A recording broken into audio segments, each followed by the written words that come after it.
द्वारी उभाक्षण भरे देवाचे द्वारी उभाक्षण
देवाची द्वारी उभा क्षणभरी तेणे मुक्तिचारी साधियल्या हरिमुखे म्हणा पुण्याची गणना कोण करी असोनी संसारी जिव्हे वेगू करी वेदशास्त्र उभारी बाह्य सदा ज्ञानदेव म्हणे व्यासाची आखुणा द्वारकेचा राणा पांडवा घरी हरिमुखे म्हणा पुण्याची गणना कोण करी विठ्ठल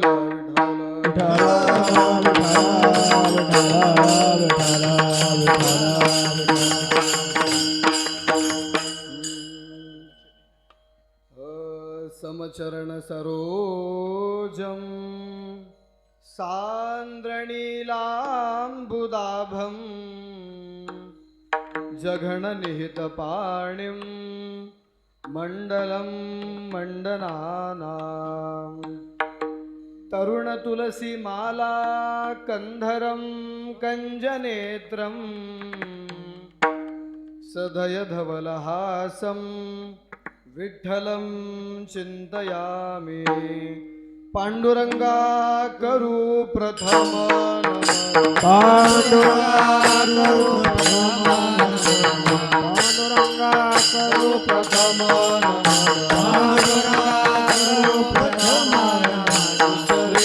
चरण संतांजिया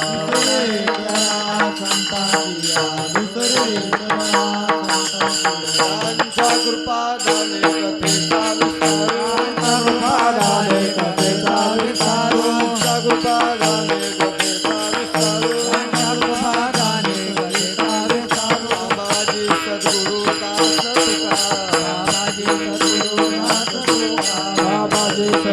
दाने कलावज्ञ जीवोद्धरार्थावतारम् कलाङ्काङ्गतेजोधिकामोदिवक्त्रम् खलानीशवादापनोदार्हदक्षम् समाधिस्थमूर्तिं भजे ज्ञानदेवम् नमो ज्ञानेश्वराय नमो ज्ञानेश्वराय नमो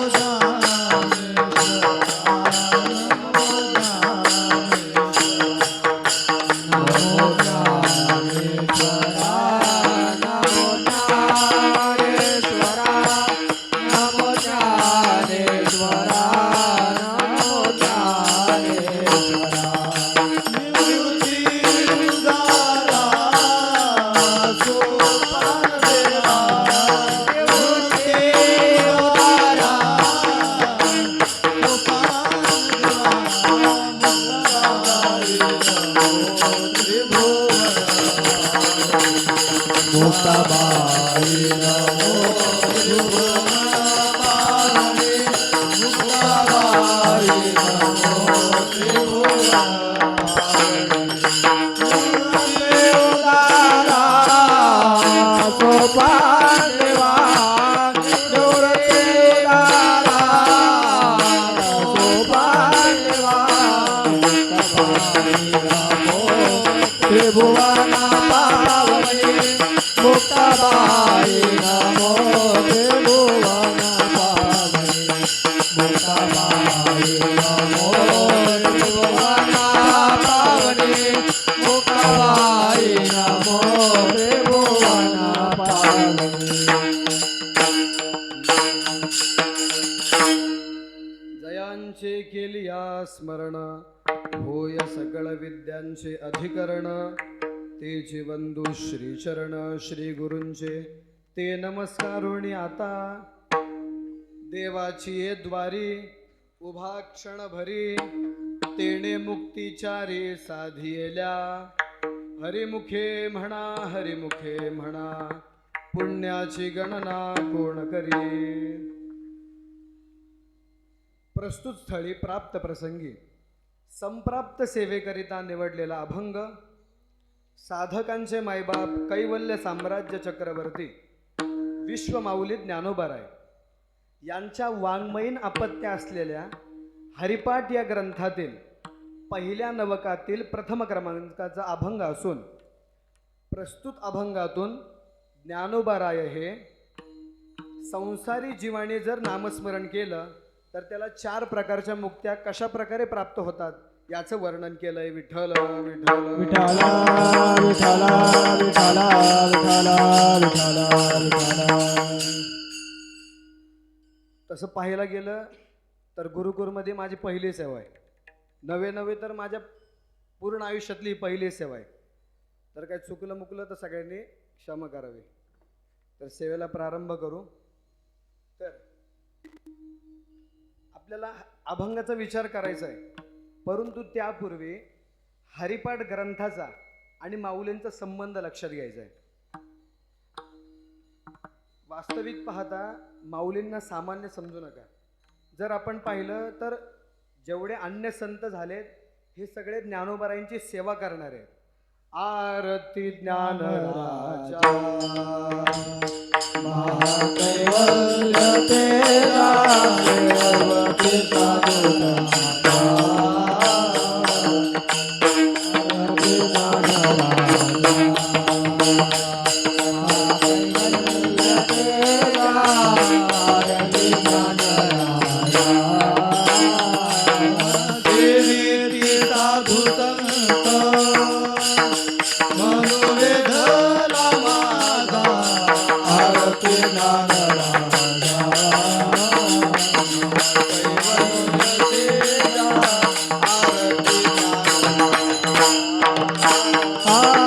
आरती सेवेचे साधू संत मनोवेधला माझा आरती ज्ञान राजा महाकैवल्य तेजा आरती ज्ञान राजा.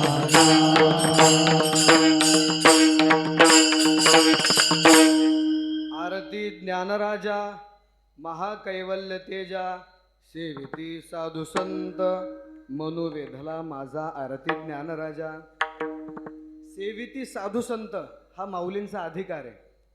किंबहुना ज्ञानोबाराय म्हणजे साक्षात परब्रह्म परमात्मा. अन्य संतांचा विचार करत असताना आपल्याला 2 प्रकार करता येतील. एक म्हणजे साधनसिद्ध संत आणि दुसरे म्हणजे अजानसिद्ध संत. तर साधनसिद्ध संत कोणाला म्हणायचं तर मनुष्य जन्माला यावं आणि साधना करीत करीत संत पदवीला प्राप्त व्हावं, यांना साधनसिद्ध संत असं म्हणतात. याच्यासाठी वेदांतामध्ये एक फार गोड प्रक्रिया आलेली आहे. आपण जर सृष्टीचा एकंदरीत विचार केला तर या सृष्टीमध्ये भगवंताने 84 लक्ष योनी निर्माण केल्यात आणि या 84 लक्ष योनी 4 खाणींमध्ये निर्माण केल्यात आणि या 4 खाणींमध्ये चैतन्याच्या विशिष्ट प्रकारांचे विकास त्यांच्या ठिकाणी सांगितलेला आहे. आणि त्या कुठल्या कुठल्या खाणी आहेत तर स्वेदज, अंडज, उद्भिज्ज आणि जरायुज, अशा या 4 प्रकारच्या खाणी ईश्वराने निर्माण केल्यात. त्यातली पहिली खाण जर बघायची झाली तर ती उद्भिज्ज खाण. बीजात जायते इति उद्भिजः, किंवा दुसरा अर्थ जमिनीला फाडून फोडून ज्यांची उत्पत्ती होती, जे वर येतात त्यांना उद्भिज्ज असं म्हणतात. तर या उद्भिज्ज खाणीमध्ये आपल्याला 2 प्रकार करता येऊ शकतात. पहिले म्हणजे दगड वगैरे आणि दुसरा प्रकार झाडे इत्यादी. आता आपण बघा, दगडांची उत्पत्ती कुठून होते तर जमिनीतूनच होते. आणि ज्या वेळेस आपण एखादं बीज जमिनीमध्ये पेरतो, त्या बीजाला अनुकूल वातावरण प्राप्त झालं की त्याचं वृक्षामध्ये रूपांतर होत असतं. तर तशाच प्रकारे या दगड वगैरे जो प्रकार सांगितला, या दगड वगैरेंच्या ठिकाणी ईश्वराने चैतन्याच्या अर्ध्या कलेचा विकास सांगितलाय. आता दगड हा जड पदार्थ आहे. जर त्याच्या ठिकाणी चैतन्याच्या अर्ध्या कलेचा विकास मानला नाही तर जले विष्णू, स्थले विष्णू, विष्णू पर्वतमस्थके, ज्वालामाला कुले विष्णू, सर्वं विष्णुमयं जगत, हा सिद्धांत बाधित होईल. असं व्हायला नको म्हणून या दगड हा जो प्रकार आहे यांच्या ठिकाणी चैतन्याच्या अर्ध्या कलेचा का होईना विकास मानायला पाहिजे. उदाहरण जर पाहायचं झालं तर आपण जर औंढा नागनाथकडे गेलो तर त्या ठिकाणी तिळेश्वर महादेव म्हणून एक शिवलिंग आहे. तर तिथल्या लोकांची धारणा अशी आहे की प्रत्येक मकर संक्रांतीला ते पिंड तिळतिळ वाढते. म्हणजे आता दगडाच्या ठिकाणी वृद्धी आहे का नाही, क्वचित ठिकाणी का होईना पण वृद्धी मानावी लागते. म्हणून हा कशाचा परिणाम आहे तर चैतन्याच्या अर्ध्या कलेचा विकासाचा परिणाम आहे. विठ्ठल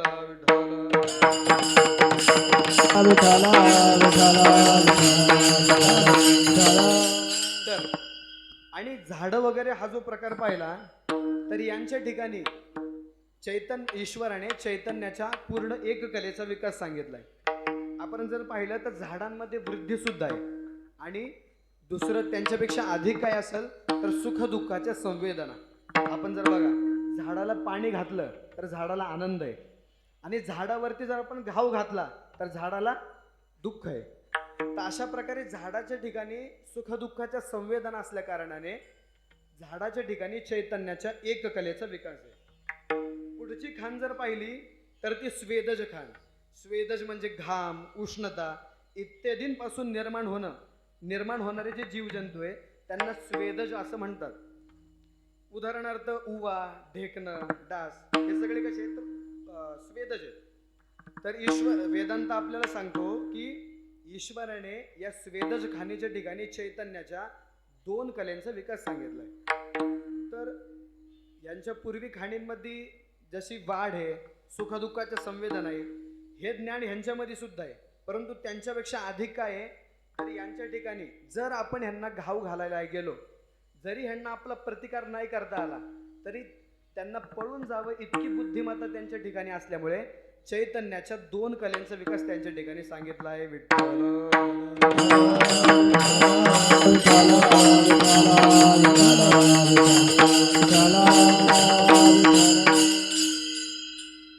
तर यानंतर पुढची खाण पाहिली तर ती अंडज खाण. तर अंडा जायते इति अंडजः, अंड्यापासून ज्यांची उत्पत्ती होते यांना अंडज असे म्हणतात. आपण जर पाहिलं तर सापाची उत्पत्ती किंवा मग पक्षी इत्यादी या सर्वांची उत्पत्ती कशापासून होते तर अंड्यापासून. आपण संस्कृतमध्ये एक वाक्य आहे, निर्विषेणापि सर्पेण कर्तव्या महती फणा. म्हणजे आपण जर सापाला घाव घाला गेलो, जरी त्या सापाच्या ठिकाणी विष नसलं तरी फणा काढणं हे त्या सापाचं काय कर्तव्य आहे. कर्तव्या महती फणा. म्हणून आता ह्यांच्यापेक्षा विशिष्ट यांच्यामध्ये काय सांगायचं झालं तर वाढ सुद्धा आहे, सुखदुःखाच्या संवेदना सुद्धा आहे, पळून जायचं इतकी बुद्धिमत्ता सुद्धा आहे. आणि यांच्यापेक्षा अधिक म्हणजे जर एखाद्या वेळेस समयाभावे आपण जर त्यांच्यावरती घाव घालायला गेलो तर त्यांना आपला प्रतिकार सुद्धा करता येतो. हे कशाचा परिणाम आहे तर हा चैतन्याच्या 3 कलेंचा विकासाचा परिणाम आहे. तर क्वचित ठिकाणी या अंडज खाणीमध्ये आपल्याला असं सुद्धा बघायला भेटतं की धर्म आणि अधर्म जाणण्याची पात्रता पण त्यांच्या ठिकाणी आहे. उदाहरण बघायचं झालं तर श्री जटायू महाराज, ज्यावेळेस रावण हा सीता मातेचं हरण करून घेऊन चाललेला, त्यावेळेस जटायूने रावण हा परस्त्रीचं हरण करतोय, हा अधर्म होतोय असं जाणून जटायू महाराजांनी त्याचा प्रतिकार केला का नाही तर हो. तर हा कशाचा परिणाम आहे? तर चैतन्याच्या 3 कलेंचा विकासाचा परिणाम आहे. विठ्ठल विठ्ठला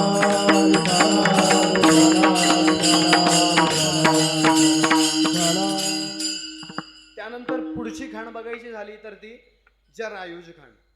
जारात जायते इति जरायुज, म्हणजे जाराने वेष्टीत अशा अवस्थेमध्ये ज्यांचा जन्म होतो त्यांना जरायुज असे म्हणतात.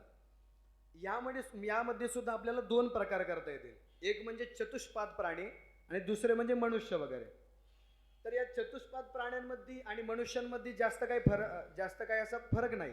आहार निद्रा भयमैथुनंच सामान्यमेतत् पशुभिर्नराणाम धर्म हि तेषाम अधिको विशेष धर्मेण हीन पशुभी समाना. तर ईश्वराने या चतुष्पाद प्राण्यांमध्ये चैतन्याच्या एकंदरीत 4 कलेंचा विकास सांगितलाय. आणि म्हणजे मागच्यापेक्षा यांच्यामध्ये काहीतरी विशिष्ट आहे.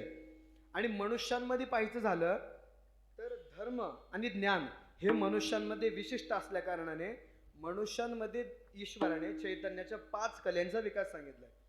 म्हणजे एकंदरीत संपूर्ण 84 लक्ष योनीमध्ये सर्वात जास्त चैतन्याचा विकास जर कुठल्या खाणीमध्ये असेल तर ते मनुष्याच्या ठिकाणी देवाने स्वभावता करून ठेवलाय. म्हणजे विचाराची स्वायत्तता आणि कर्माची स्वाधीनता ही फक्त मनुष्याच्या ठिकाणी आहे. तर मनुष्याच्या ठिकाणी हा केलेला देवाने भरपूर मोठा अनुग्रह आहे. मग अशा प्रकारे मनुष्याने इथपर्यंत येऊन थांबू नये. आपली साधना वाढवत वाढवत त्याने पुढे जावं. आणि अशा प्रकारे साधना वाढवत वाढवत ज्यावेळेस तो पुढे गेला आणि चैतन्याच्या ज्यावेळेस तो 7व्या कलेच्या विकासापर्यंत पोहोचतो त्यावेळेस तो सिद्ध कोटीला प्राप्त होत असतो. आणि 8व्या कलेचा विकास झाला की तो संत पदवीला प्राप्त होतो. विठ्ठल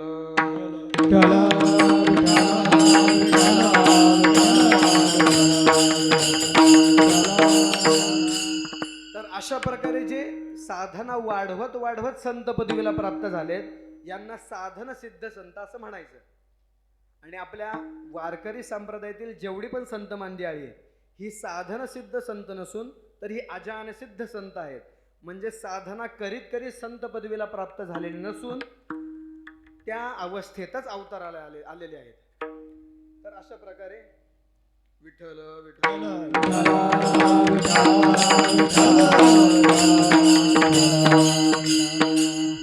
याबद्दल अजून पाहायचं झालं तर भक्त विजय नावाचा एक ग्रंथ आहे. त्यामध्ये फार गोड वर्णन आलंय. पहिल्या अध्यायामध्ये द्वापर युगाची परिसमाप्ती झाली आणि कलियुगाला प्रारंभ झाला. आणि त्यामध्ये वर्णन असं केलंय की पुत्रनायके पितृवचन, पुत्र पित्याचं ऐकत नाही, धनाढ्यासी नावडे दान, आणि धनी लोकांना दान करूशी वाटत नाही. तर अशी एकंदरीत कलियुगाची परिस्थिती निर्माण झाली की धर्माला ग्लानी येऊन अधर्माला स्थान प्राप्त होऊ लागलं. त्यावेळेस आता आपल्याला धन प्राप्त झालंय ना ह्याचा अर्थ देवाने आपल्यावरती केलेला तो महान अनुग्रह आहे. शांती ब्रह्म एकनाथ महाराज म्हणतात, धनाचे नि पांगे धर्माची आला असे निजांगे. म्हणजे साक्षात धर्मच आपल्याकडे धनाच्या रूपाने चालत आलेला आहे. म्हणजे धन प्राप्त झालंय ना तर त्या धनाचा दान रूपी सत्पात्री विनियोग केला पाहिजे. मग असं केल्याने काय होईल? तर असं केल्याने कधीही न टिकणारं पण नष्ट होणाऱ्या धनाने अविनाशी पुण्याची प्राप्ती करून घेता येते.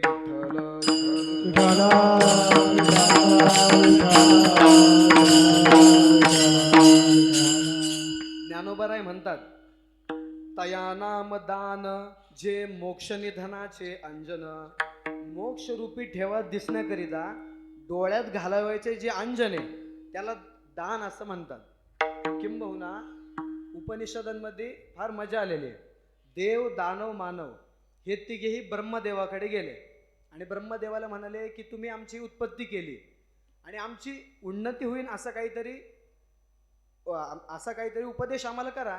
त्यावेळेस ब्रह्मदेवाने सर्वात पहिलं दानवांना आपल्याकडे बोलवलं आणि दानवांना द या अक्षराचा उपदेश केला. काय केला? द या अक्षराचा असा उपदेश केला. त्यावेळेस दानवांनी विचार केला की द या अक्षराचा आपल्याला उपदेश केला, याचा नेमकी अर्थ काय असू शकतो? तर त्यांनी एकंदरीत विचार केल्यावर असं कळलं की आपलं जे जीवन आहे हे क्रूर वृत्तीचं जीवन आहे. म्हणजे आत्तापर्यंत आपण सर्वांना त्रास देत आलो. म्हणून दानवांनी ते द या अक्षराचा उपदेश केला की दयध्वम, दया करावी. असा अर्थ गेला. ब्रह्मदेव म्हणाले बरोबर कळलं. त्यानंतर दानव गेले, देव आले. देवाला सुद्धा ब्रह्मदेवाने द असाच उपदेश केला. तर आता अक्षर तर तेच आहे, परंतु प्रत्येकाच्या दृष्टिकोनातून त्या अक्षराचा अर्थ वेगळा आहे. साहित्यामध्ये एक वाक्य आलंय, गतोस्तम अर्कः. तर गतोस्तम अर्क या वाक्याचा अर्थ आहे की सूर्य आता मावळायला प्राप्त झालाय.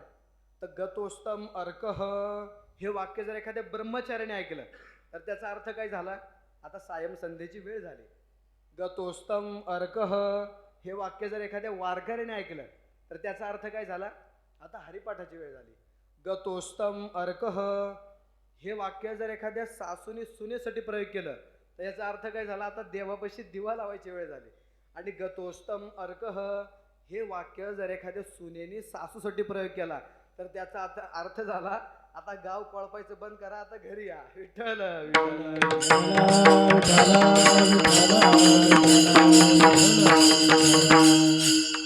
तर अशा प्रकारे देवांनी जेव्हा एकंदरीत विचार केला तेव्हा त्यांच्या हे लक्षात आलं की आपलं जे जीवन आहे हे भोग प्रधान जीवन आहे. आपण जर पाहिलं तर स्वर्गात मध्ये भोगच भोग आहे. गीतेमध्ये वर्णन आलंय, ते पुण्यमासाद्य सुरेंद्र लोकान अश्नंती दिव्यान दिव्य देव भोगान. म्हणजे देवानी ज्या वेळेस लक्षात घेतलं की आपलं जे जीवन हे भोग प्रधान असल्यामुळे द या अक्षराचा अर्थ आपण असा घ्यायचा की दमध्वम, म्हणजे आपण इंद्रियांचं दमन केलं पाहिजे. ब्रह्मदेव म्हणाले बरोबर आहे. त्यानंतर मानव आले. मानवांना सुद्धा ब्रह्मदेवाने द असाच उपदेश केला, द या अक्षराचाच उपदेश केला. त्यावेळेस मानवांनी जेव्हा एकंदरीत विचार केला तेव्हा त्यांच्या असं लक्षात आलं की आपलं जे जीवन आहे हे लोभी जीवन आहे. त्यावेळेस आता मनुष्य किती लोभी आहे ह्याच्याबद्दल एक पुराणांमध्ये कथा आलेली आहे. एक गरीब मनुष्य होता. तर त्यावेळेस तो मनुष्य कुबेराकडे गेला आणि कुबेराला नमस्कार करून म्हणाला की महाराज, माझी झोळी भरण एवढंच मला फक्त धन द्या. कुबेराने विचार केला ह्याला लागणारच किती याची झोळी भरायला. संपूर्ण सृष्टीमध्ये जे काही धन आहे त्याचा अधिपती कोण आहे तर कुबेर. देह हे काळाचे, धन कुबेराचे, येथ मनुष्याचे काय आहे. अशा प्रकारे कुबेराने विचार केल्यानंतर आपल्या सेवकांना बोलवलं आणि म्हणाला ह्याची झोळी भरण एवढं ह्याला धन देऊन टाका. सेवक गेले आणि कुबेराचा भांडार त्याच्या झोळीमध्ये भरायला चालू केला आणि कुबेराचा भांडार खाली झाला बरं का, आपलं नाही. कुबेराचा भांडार संपूर्ण खाली झाला, परंतु याची झोळी काय भरेना. तर ते त्या कुबेराचे सेवक चिंतित पडले आणि धावत धावत कुबेराकडे आले आणि म्हणाले की महाराज, आपला भांडार पूर्ण खाली झालेला आहे, परंतु याची झोळी काय भरली नाही. त्यावेळेस तिथं नारद मुनी उपस्थित होते. तर नारद मुनींना कुबेराने प्रश्न विचारला की हा काय प्रकार आहे नेमकी. त्यावेळेस नारद मुनींनी सांगितलं की त्याच्या झोळीमध्ये अगोदर काय होतं ते पाहिलं होतं का, तर नाही. मग विचार केल्यानंतर ज्यावेळेस पाहिलं त्यावेळेस असं लक्षात आलं की त्याच्या झोळीमध्ये मेलेल्या माणसाची कवटी होती. आता विचार करा, मेलेल्या माणसाच्या कवटीत जर एवढं धन सामावत असेल तर जिवंत माणसाच्या बाबतीत काय घ्यायचं. विठ्ठल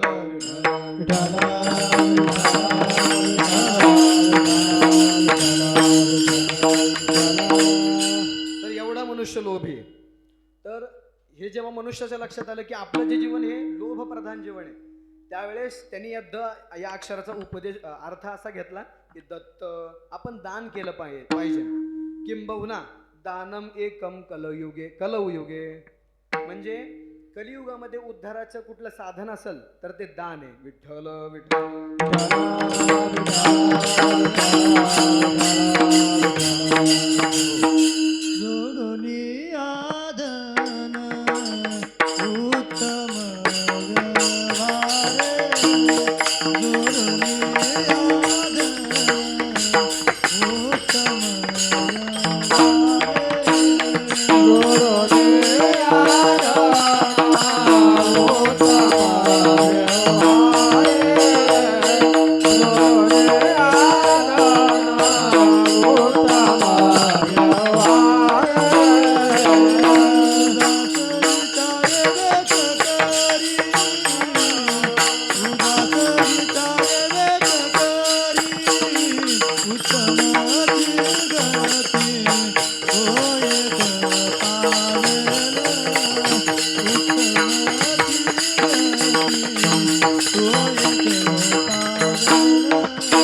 उदास विचार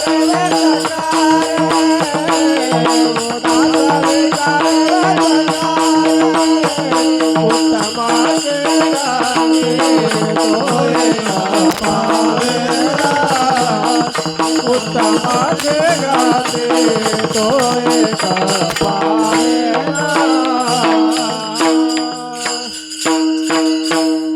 जोडुनिया धन उत्तम व्यवहारे उदास विचारे वेच करी. तर अशा प्रकारे कलियुगामध्ये एकंदरीत स्थिती निर्माण झाली. ही सर्व स्थिती निर्माण झालेली पाहून सर्व ऋषीमुनी वगैरे वैकुंठामध्ये देवाकडे गेले आणि देवाला प्रार्थना करून म्हणाले, यदा यदा हि धर्मस्य ग्लानिर्भवति भारत अभ्युत्थानम धर्मस्य तदात्मानं सृजाम्यहम.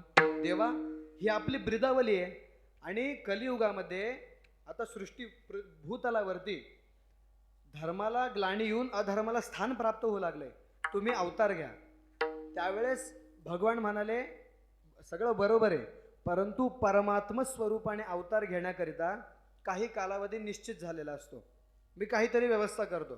त्यावेळेस ते सर्व ऋषीमुनी तिथून निघून आले. त्यावेळेस वैकुंठामध्ये उपस्थित असलेले सर्व संत मांड्याळी म्हणजे उद्धव महाराज, प्रल्हाद महाराज, श्री शुकाचार्य, व्यास नारायण इत्यादी सर्व संतांना भगवंताने बोलवलं आणि अशा प्रकारे कलियुगामध्ये निर्माण झालेली स्थिती त्यांना सांगितली. त्यावेळेस ती सर्व संत मंडळी म्हणाली की काही हरकत नाही देवा, आम्ही पृथ्वीवरती अवतार घ्यायला तयार आहे, फक्त तुमच्या निर्देशानुसार सांगा की अवतार कुठल्या प्रांतामध्ये कसा घ्यायचा आहे. त्यावेळेस भगवंतांनी व्यास नारायण यांना पूर्व दिशेला जगन्नाथपुरी येथे जयदेव स्वामी या नावाने अवतार घेण्यासाठी प्रवृत्त केलं. व्यास नारायण म्हणजे दक्षिण दिशेला पुंडरीक क्षेत्रामध्ये नामदेव रायने अवतार आले. उद्धवजी, त्यानंतर शुकाचार्यजी म्हणजे यवनवंशी कबीर महाराज आणि भगवान शंकराने नरसिंह मेहता या नावाने अवतार धारण केला. म्हणजे ही सर्व संत मंडळी साधना करीत करीत संत पदवीला प्राप्त झालेली नसून त्या अवस्थेतच जन्माला आलेले आहेत, त्या अवस्थेतच अवताराला आले. अशा प्रकारे त्यांनी अवतार घेण्यासाठी ते प्रवृत्त झाले आणि देवाला म्हणाले, देवा फक्त आम्हीच जायचंय का तुम्ही पण येणार आहात. त्यावेळेस देवाने दिलेले उत्तर आहे की तुम्ही व्हा रे पुढे, मागून मीही येतो त्वरे. की तुम्ही पुढं तर व्हा, मागून मीही घाईने येणारच आहे. आणि त्यावेळेस त्या सर्व संत मांड्याळींनी विचारलं की तुम्ही कुठल्या क्षेत्रामध्ये येणार आहात, काय कार्य करणार आहात आणि कुठल्या स्वरूपाने येणार आहात. त्यावेळेस याच ओवीचा उत्तरार्ध म्हणजे देवाने दिलेलं उत्तर आहे की ज्ञानेश्वर रूपे निर्धारे अर्थ गीतेचा सांगेन विठ्ठल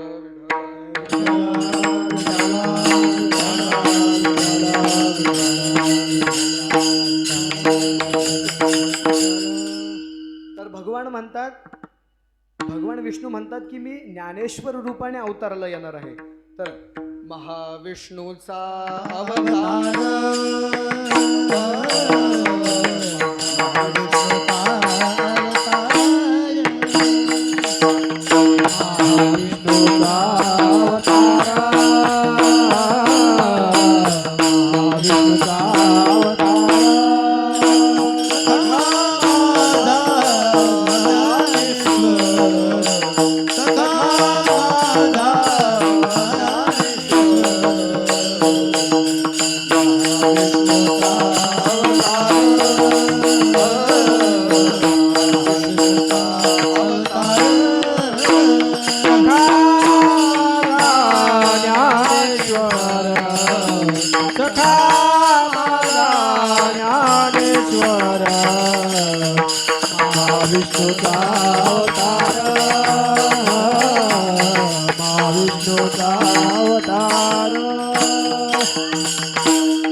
महाविष्णूचा अवतार सखा माझा ज्ञानेश्वर. तर भगवान विष्णू म्हणतात की मी ज्ञानेश्वर रूपाने अवताराला येणार आहे आणि कार्य काय करणार आहे तर अर्थगीतेचा सांगेन. म्हणजे त्यावेळेस भगवंतांनी गीता कोणाला सांगितली तर अर्जुनाला.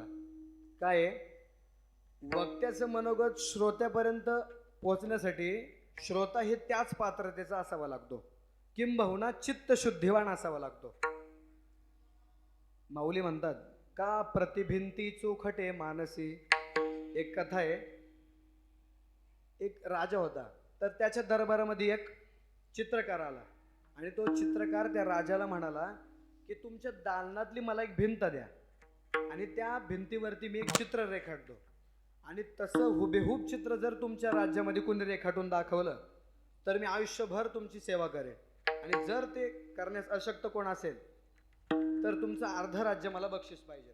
आता राजा चिंतित पडला, परंतु आवाहन स्वीकारणं हे क्षात्र धर्माचं कर्तव्य. राजाने अट मान्य केली आणि गावामध्ये दवंडी पिटवली की जो कोणी ह्या चित्रासारखं हुबेहूब चित्र रेखाटून दाखवल त्याला इच्छित ते पुरस्कार किंवा पारितोषिक दिलं जाईल. त्यावेळेस राज्यातील सर्व श्रेष्ठ कलाकारांनी यावं, ते चित्र बघावं आणि प्रत्येकाने म्हणावं की नाही आम्हाला हे शक्य नाही. असं करता करता राजा आता चिंतित पडला. अर्ध राज्य जायची बारी आली. अशाच उदास अवस्थेमध्ये राजा एकदा घोड्यावरून चालत असताना एका गवळ्याने त्याच्याकडे पाहिलं आणि त्याच्यापाशी आला आणि म्हणाला, राजा साहेब तुम्ही चिंतित दिसत आहात. तर राजाने तो सगळा वृत्तांत त्याला सांगितला. त्यावेळेस गवळ्याने विचार केला आणि म्हणाला, मी प्रयत्न करून बघू का, मला नेता का. त्यावेळेस तो राजाने त्याच्याकडे पाहिलं आणि म्हणाला, तू चित्र रेखाटण्याकरिता आयुष्यात कधी बोरू तरी हातात धरलाय का. बोरू म्हणजे ब्रश बर का. ब्रशला मराठीतून काय म्हणतात, बोरू. बोरू. तर राजा त्याला म्हणाला की तू चित्र रेखाटण्याकरिता हातामध्ये आयुष्यात कधी बोरू तरी धरलाय का. तो म्हटला, नाही धरला, बरोबर आहे, परंतु मला नेऊन तर बघा, जर तुमचं कार्य झालंच तर अर्ध राज्य जायचं वाचन ना. राजाने विचार केला की काय हरकत नाही, नेऊ. राजा त्याला घेऊन गेला. ते खरोखरच एक सुंदर चित्र काढलं होतं, ते त्याने पाहिलं. त्यानंतर तो म्हणाला, अट मान्य आहे, मला 15 दिवसाचा कालावधी द्या, परंतु 15 दिवसापर्यंत या दालनामध्ये कुणीच यायचं नाही. माझी अन्न पाण्याची सगळी व्यवस्था इथंच करा. राजा म्हणाला, काय हरकत नाही, सगळे गेले. त्यावेळेस त्यांनी ते चित्र रेखाटण्याकरता हातामध्ये बोरू घेतलाच नाही. त्यांनी काय केलं, आता आपण जुने राजवाडे कसे होते, दगडाची भिंत असायची, मग त्याच भिंतीसमोर एक भिंत होती. तर त्यांनी चित्र रेखाटण्याकरता हातामध्ये बोरू न घेता त्यांनी ती भिंत घासायला चालू केली. तर ती एवढी घासली की या भिंतीचं प्रतिबिंब या भिंतीमध्ये उमटायला लागलं आणि 15 दिवसाचा कालावधी निघून गेला. आणि ज्या वेळेस सगळे आले त्यावेळेस त्या चित्रकाराने पाहिलं तर त्याला प्रणाम केला. म्हणलं, हे कसं काढलं. तो म्हणाला, इति गुह्यतमं शास्त्रम. तर अशा प्रकारे त्यांनी चित्र काढलं. पण आता मला सांगा, त्यांनी खरंच चित्र काढलं का हो. त्यांनी काय केलं, तर ती भिंत घासून ती कशी केली, कोरी केली. त्याचप्रमाणे वक्त्याच्या मनातलं जे आहे ते श्रोत्याच्या अंतःकरणामध्ये उमटण्याकरिता श्रोत्याने अंतःकरणाची पाटी कोरी केली पाहिजे. विठ्ठल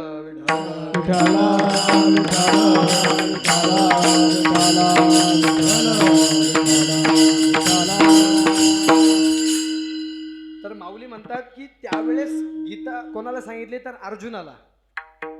आणि अर्जुनाला ती कळाली, कारण त्याची पात्रता होती.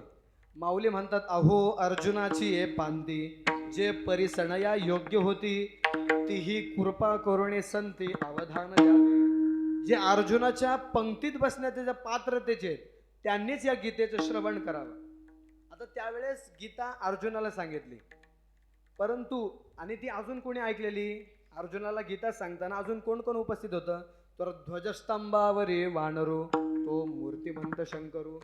तर त्यावेळेस आणि काही कालाच्या ओघाने ती गीता कोणाला कळेना अशी झाली. तर त्यावेळेस ती हनुमंतरायाने ऐकलेली गीता. तर हनुमंतराय हे साक्षात भगवान शंकराचे अवतार. आणि भगवान शंकराने ज्यावेळेस ती गीता कोणाला कळेना अशी झाली, भगवान शंकराने शंकराचार्यांच्या रूपाने अवतार घेऊन त्या गीतेवरती भाष्य लिहिलं. आणि त्यावेळेस आपल्या भारताचं वैभव असं होतं की संस्कृत भाषा ही लोकभाषा होती. मग त्यामुळे गीतेचा प्रवाह पुन्हा चालू झाला. परंतु परत काळाच्या ओघाने ते भाष्य कोणाला कळेना असं झालं. त्यावेळेस माऊली म्हणाले, भगवान म्हणतात की आपण सांगितलेली गीता आहे ही समाजापर्यंत पोहोचली पाहिजे. त्यावेळेस विठ्ठल विठ्ठल विठ्ठल विठ्ठला विठ्ठला विठ्ठला विठ्ठला विठ्ठला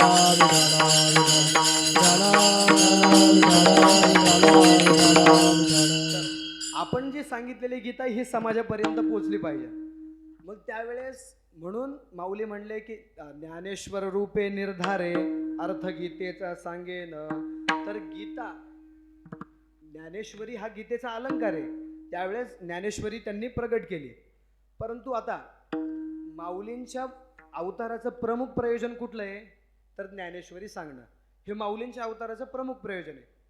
जर आपण एकंदरीत माऊलींची ग्रंथ संपदा पाहिली तर कुठली कुठली तर सांगदेव 65 आहे, ज्ञानदेवी गाथा आहे, त्यानंतर ज्ञानेश्वरी आहे, भावार्थ दीपिका आहे म्हणजे ज्ञानेश्वरी, आणि हरिपाठ आहे आणि अमृतानुभव. तर अशा प्रकारे एकंदरीत माऊलींचं वाङ्मयीन अपत्य आहे. परंतु असं असून सुद्धा माऊलींना त्याच्यामुळे समाधान नाहीये. किंबहुना विठ्ठल विठ्ठल विठ्ठल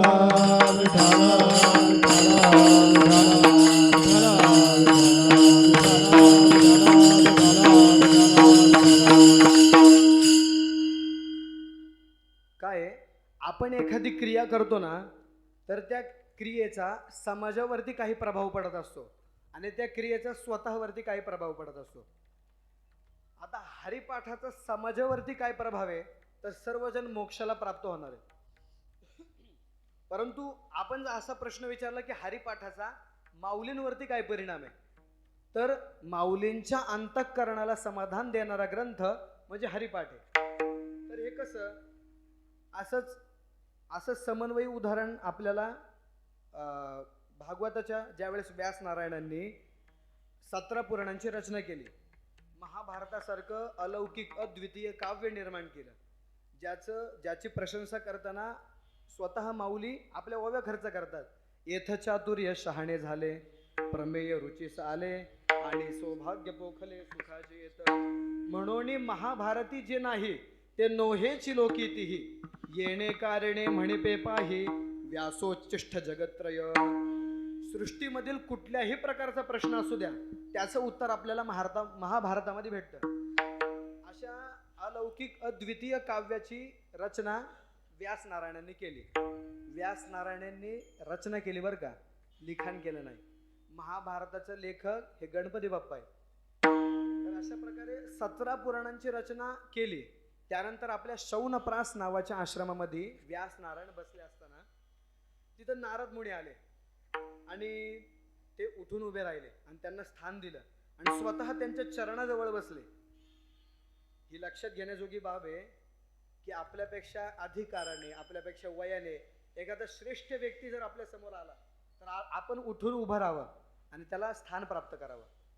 तर अशा प्रकारे नारद मुनींना त्यांनी आपल्या आसनावरती बसवलं आणि स्वतः त्यांच्या चरणाजवळ बसले आणि त्यांना म्हणाले की एवढ्या 17 पुराणांची रचना करून सुद्धा माझ्या मनाला, माझ्या अंतःकरणाला आनंद प्राप्त होत नाही. तथापि नात्मा परितुष्यते मे, म्हणजे माझ्या अंतःकरणाला समाधान प्राप्त होत नाही. माझ्यामध्ये उणीव काय ते सांगा. आता एवढ्या 17 पुराणांची रचना करून सुद्धा ते काय म्हणतात, माझ्यामध्ये उणीव काय ते सांगा, माझ्यामध्ये काय कमतरता काय ते सांगा. आपल्या बाबतीत पाहायचं झालं तर अल्पविद्या परी गर्व शिरोमणी मज होणे ज्ञानी कोण आहे. तर अशा प्रकारची आपली स्थिती आहे. परंतु एवढ्या 17 पुराणांची रचना करून सुद्धा ते म्हणतात की माझ्यामध्ये उणीव काय ते सांगा. त्यावेळेस नारद मुनी त्यांना म्हणाले की जरी तुम्ही 17 पुराणांची रचना केली असेल परंतु भगवंताच्या सगुण साकार लीलेचं वर्णन अजून बाकी आहे, अवशिष्ट आहे. उदाहरणार्थ एखादा राजहंस जसा डबक्यावरती येत नाही, तो सरोवरामध्ये असतो, त्याच प्रकारे ज्या काव्यामध्ये भगवंताच्या सगुण साकार लीलेचं वर्णन नाही ना, ज्ञानी लोक त्या काव्याचा त्याग करत असतात.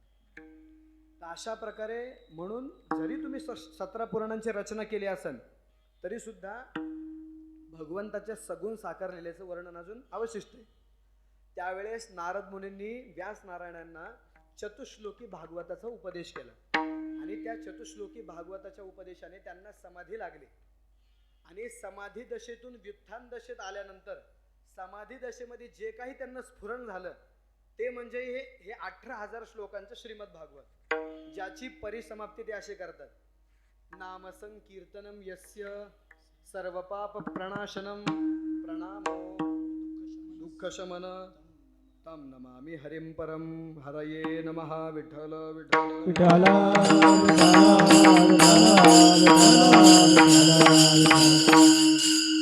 तर अशा प्रकारे भागवताची रचना झाल्यानंतर व्यास नारायणांच्या अंतःकरणाला समाधान प्राप्त झालं. हाच प्रकार आपल्याला माऊलींच्या बाबतीत सुद्धा पाहायला भेटतो. माऊली आपल्या श्री गुरूंजवळ बसलेले असताना म्हणतात, ज्ञानदेव पुसे निवृत्तीसी चाड. अशाच प्रकारे माऊली सुद्धा आपल्या श्री गुरूंना म्हणतात की एवढ्या ग्रंथांची रचना होऊन सुद्धा माझ्या अंतःकरणाला समाधान नाहीये. त्यावेळेस ह्याच चरणाचं उत्तरार्ध गगनाहुनी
ज्ञानदेव पुसे निवृत्तीसी चाड गगनाहुने वाढ नाम आहे.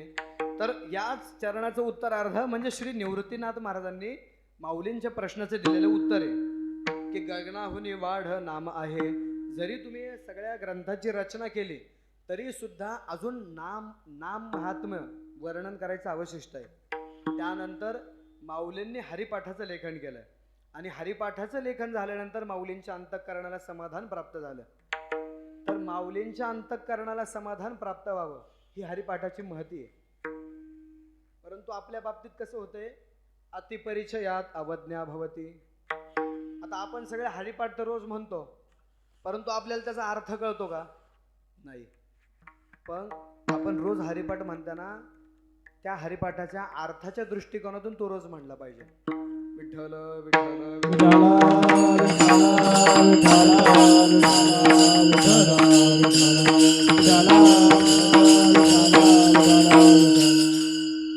तर अशा प्रकारे हरिपाठाची समाप्ती झाल्यानंतर माऊलींच्या अंतःकरणाला समाधान प्राप्त झालंय.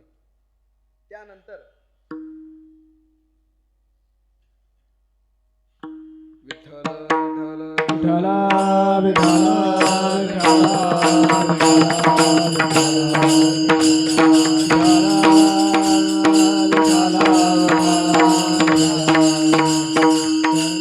तर निर्माण केलेला ग्रंथ त्या हरिपाठाचं मंगलाचरण माऊली प्रथम चरणामध्ये करतात.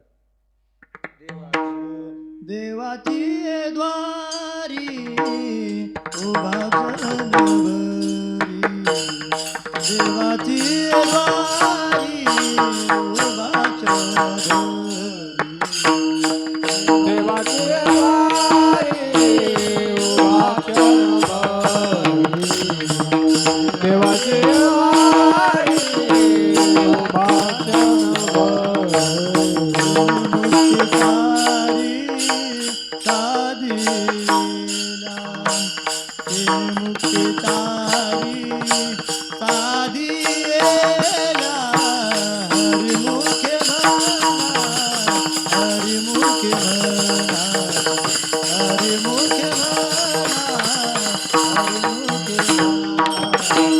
मुक्तीचा रे साधेला मुक्तीचा रे साधेला हरे मुखे माना हरे मुखे माना हरे मुखे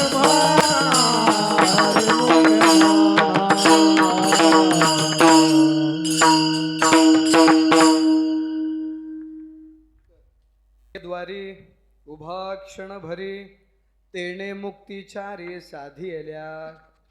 आता मला प्रश्न आहे की हा हरिपाठ आहे का देवपाठ आहे? काय हरिपाठ? नाव काय ह्याचं? आता हरिपाठ. तर माऊलींनी सुरुवात कशी केली? तर देवाची आहे द्वारी. आता आपल्याकडे सहसा नियम असा आहे की ग्रंथामध्ये ज्याचं वर्णन आलंय त्याचं नाव जर सुरुवातीला घेतलं तर वस्तू निर्देशात्मक मंगल साध्य होत आहे. म्हणून माऊली असं म्हणले नाही की हरीची आहे द्वारी, असं जर म्हणले असते तर वस्तू निर्देशात्मक मंगल पण साध्य होत होतं, परंतु नाही. पण आता राम कृष्ण हे माऊलींचं उपास्य दैवत आहे की नाही? पण माऊलींनी असं पण नाही म्हणले की रामाची आहे द्वारी किंवा कृष्णाची आहे द्वारी उभा क्षण भरी. तर असं का नसतील म्हणले? तर याचा आपण दोन प्रकारे विचार करू शकतो. पहिलं म्हणजे माऊलींनी जर कुठल्या एक देवाचं नाव घेतलं असतं तर त्या त्या देवतेचे उपासक म्हणले असते, त्या त्या देवतेचे भक्त म्हणले असते की हरिपाठ आमचा आहे. माऊली जर म्हणले असते की रामाची आहे द्वारी उभा क्षण भरी, सगळे अयोध्यावासी आले असते आणि म्हणले असते, माऊली म्हणले रामाची आहे द्वारी, म्हणले असते हरिपाठ आमचा आहे. माऊली जर म्हणले असते की कृष्णाची आहे द्वारी, तर सगळे द्वारकेवाले आले असते आणि म्हणले असते, किंवा वृंदावनवाले आले असते आणि म्हणले असते, माऊली म्हणलेत की कृष्णाची आहे द्वारी म्हणजे हरिपाठ आमचा आहे. परंतु माऊलींना असं सांगायचं आहे का की हरिपाठ हा कोणा एकाचा आहे? तर माऊली नाही. तर माऊलींना असं सांगायचं की हरिपाठ हा कोणा एकाचा नसून तर हा सर्वांचा आहे. अगदी असं उदाहरण आपल्याला भागवताच्या बाबतीमध्ये बघायला भेटतं. भागवताचा जर सुरुवातीचा श्लोक पाहिला तर काय आहे? जन्माद्यस्य यतोऽन्वयादितरतश्चार्थेष्वभिज्ञस्वराट् तेणे ब्रह्महृदाय आदिकवये मुह्यन्ति यत्सूरयः तेजो वारिमृदां यथा विनिमयोर्यत्र त्रिसर्गो मृषा धाम्ना स्वेन सदा निरस्तकुहकं सत्यं परं धीमहि. म्हणजे ते काय म्हणतात की सत्याला आम्ही नमन करतो. आता मला सांगा की भागवतामध्ये वर्णन कोणाचं आहे? तर भगवान श्रीकृष्णाचं. मग व्यास नारायण जर असे म्हणले असते की कृष्णं परम धीमहि, असं म्हणल्याने वस्तू निर्देशात्मक मंगल साध्य होत होतं, परंतु असं पण नाही. बरं, हे सगळे वरचे विशेषण लावून असं पण नाही म्हणत की रामं परम धीमहि, शंभुं परम धीमहि किंवा दुर्गां परम धीमहि. यापैकी कुठलंच नाव न लावतात. ते काय लावतात? तर सत्यम परम धीमहि. तर याचा अर्थ असा आहे की त्या त्या देवतेचा अभिनिवेश किंवा त्या त्या देवतेचा अभिमान धारण करून त्या त्या देवतेची आराधना करणारे म्हणले असते, त्या त्या देवतेचा अभिनिवेश धारण करून त्या त्या देवतेला पूज्य मानणारे त्या त्या देवतेला सत्य मानतात. म्हणून भागवतामध्ये सांगितलंय की त्या सत्यात्मक परमेश्वराचं आम्ही स्मरण करतो किंवा ध्यान करतो. म्हणून ज्या प्रकारे भागवत हे कोणा एकाचं नसून सर्वांचं आहे, तसंच हरिपाठ हा कोणाचा एकाचा नसून हा सर्वांचा आहे. विठ्ठल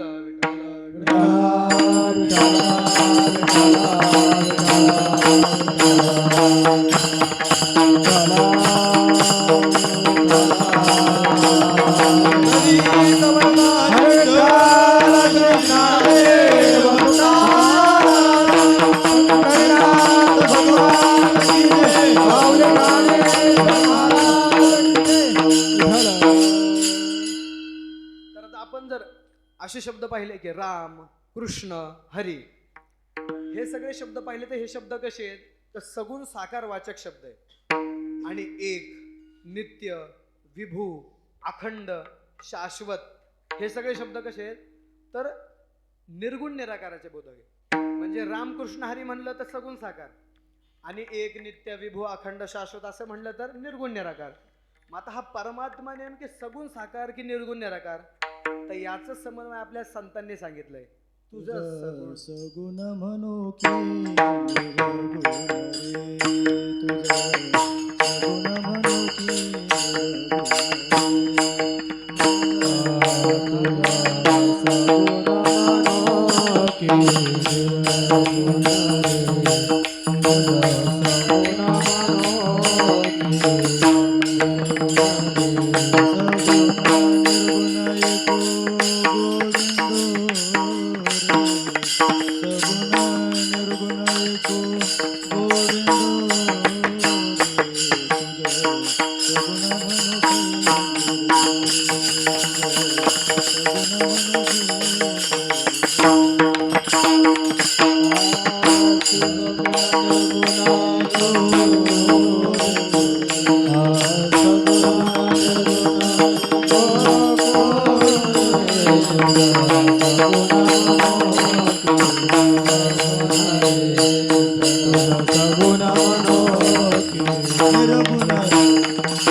तुझं सगुण म्हणू की निर्गुण रे, सगुण निर्गुण एक गोविंदू रे. म्हणजे देव शब्द हा सगुण साकार वाचक सुद्धा आहे आणि निर्गुण निराकार वाचक सुद्धा आहे. उपनिषदांनी देव शब्द हा निर्गुण निराकार वाचक कसं सांगितलंय? एको देवः सर्वभूतेषु गूढः. म्हणजे देव शब्द हा उपनिषदांनी निर्गुण निराकार वाचक सांगितलाय. हे झालं निर्गुण निराकाराचं. आता सगुण साकाराचं जर उदाहरण पाहायचं झालं तर देव आला घरा नंदाची या गावा, देव आला घरा नंदाची या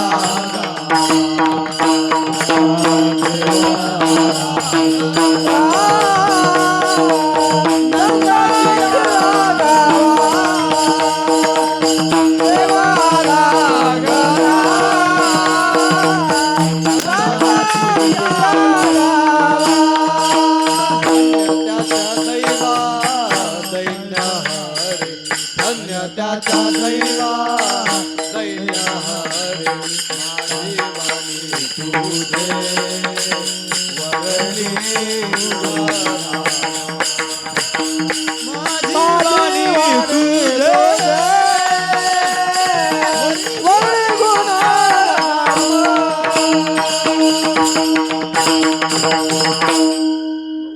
उपनिषदांनी निर्गुण निराकाराचं प्रतिपादन केलंय.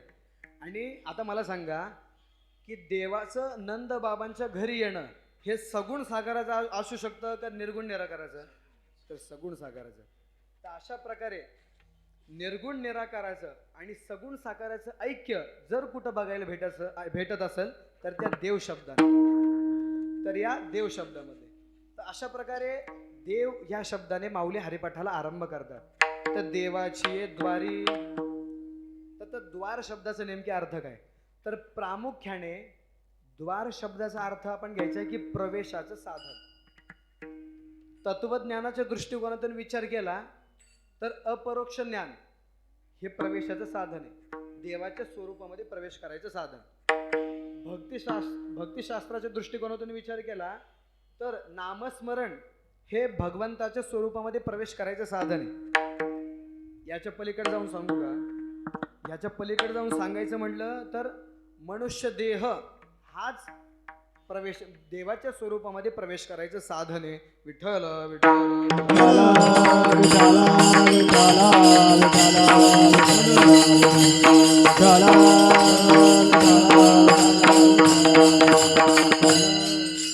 तर अशा देवाच्या द्वारामध्ये काय करायचंय? उभे राहायचंय. देवाची द्वारी उभा राहायचंय. किती वेळ उभा राहायचंय? तर उभा क्षणभरी. तर क्षण शब्दाचा अर्थ आहे की कालमानातील अत्यंत सूक्ष्म काल, त्याला क्षण असं म्हणतात. त्रिंशन निमिषः कालः क्षणः ही अमरकोशाने क्षणाची केलेली व्याख्या आहे. तर आता जर आपण तर क्षणभर म्हणजे किती वेळ नेमकी? तर ज्या वेळेस आपण द्वारी म्हणजे द्वार या शब्दाचा अर्थ आपण देह घेतो त्यावेळेस क्षणभर या शब्दाचा अर्थ घ्यायचा आहे की आयुष्यभर. म्हणजेच आपण जर अनंत कालाचा जर विचार केला की ब्रह्मादिकांच्या कालापासून आपल्या काळापर्यंत जर विचार केला तर त्यांच्या तुलनेने आपलं मानवी जीवनाचं जे 100 वर्षाचं आयुष्य आहे हे कसं आहे तर क्षणभर आहे. म्हणून क्षणभर याचा अर्थ घ्यायचा की आयुष्यभर. तर या देवाची द्वारी उभा क्षणभरी तर आणि त्याचं फळ काय आहे तर तेणे मुक्तीचारी साधिएल्या. त्याला 4 प्रकारच्या मुक्त्या प्राप्त होतात असं नाही बरं का. साधिएल्या हे कुठल्या काळातला प्रयोग आहे भूतकाळातला प्रयोग आहे. आता माऊली असं का वर्णन करत नाही की तेने मुक्तीचारी साधिताती म्हणजे वर्तमान काळातलं नाही करत किंवा तेने मुक्तीचारी साधितील असा भविष्य काळातला पण प्रयोग नाहीये. तर प्रयोग काय केलाय माऊलींनी तर तेने मुक्तीचारी साधिएल्या. याचा अर्थ माऊलींकडं ज्यांनी आयुष्यभर नामस्मरण केलंय त्यांना 4 प्रकारच्या मुक्त्या प्राप्त झाल्या. याची माऊलींकडे अनेक उदाहरणे आहेत. म्हणून माऊली म्हणतात की तेणे मुक्तीचारी साधिएल्या. विठ्ठल विठ्ठल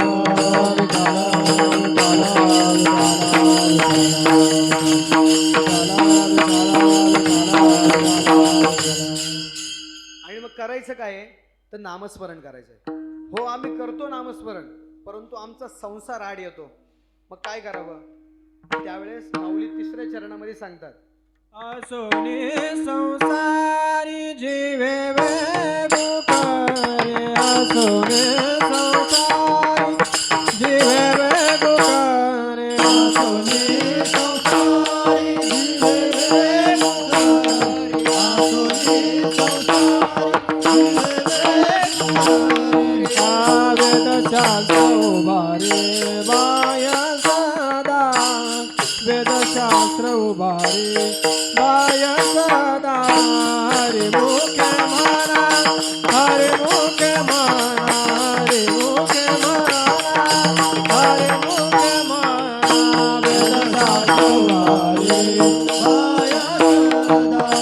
वेदशास्त्र उभारे बाया सदा. हरे मुखे म्हणा हरे मुखे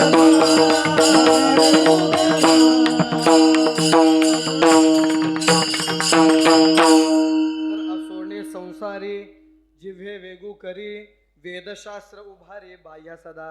म्हणजे तुम्ही संसारात का असना परंतु वेदशास्त्राने हे प्रमाण सांगितलंय की तुम्ही संसारात असून सुद्धा जर नामस्मरण केलं तर वेदशास्त्र हे हात वरती करून सांगतात की तुम्हाला 4 प्रकारच्या मुक्ता हे निश्चित प्राप्त होणार आहेत. तर आता कुठलाही हा झाला सिद्धांत. तर आता कुठलाही सिद्धांत पटण्याकरता त्यावरती दृष्टांत द्यायला लागतो. जसा पर्वतो वह्निमान धूमत्वात हा झाला सिद्धांत आणि हा पटण्याकरिता त्यावरती दृष्टांत काय देतात यथा महानसम. हा दृष्टांत दिल्यावरती जसा पर्वतो वह्निमान धूमत्वात हा सिद्धांत पटतो तसं असोने संसारी जिव्हे वेगू करी वेदशास्त्र उभारी बाह्य सदा हा दृष्टांत पटण्याकरिता माऊली हा सिद्धांत पटण्याकरता माऊली दृष्टांत 4थ्या चरणात देतात. ज्ञानदेव म्हणे व्यासाची खुणा. ज्ञानदेव म्हणे व्यासाची खुणा. ज्ञानदेव व्यासाची खुणा.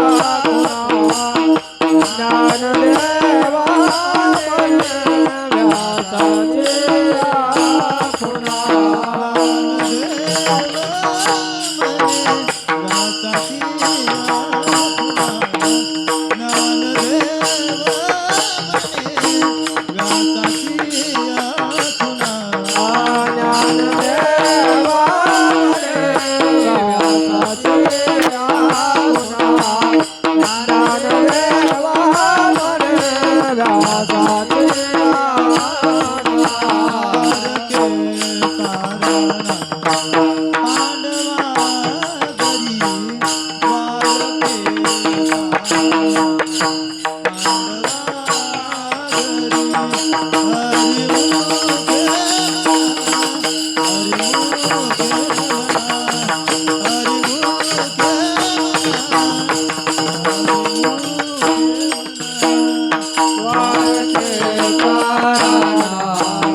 झालेली सेवा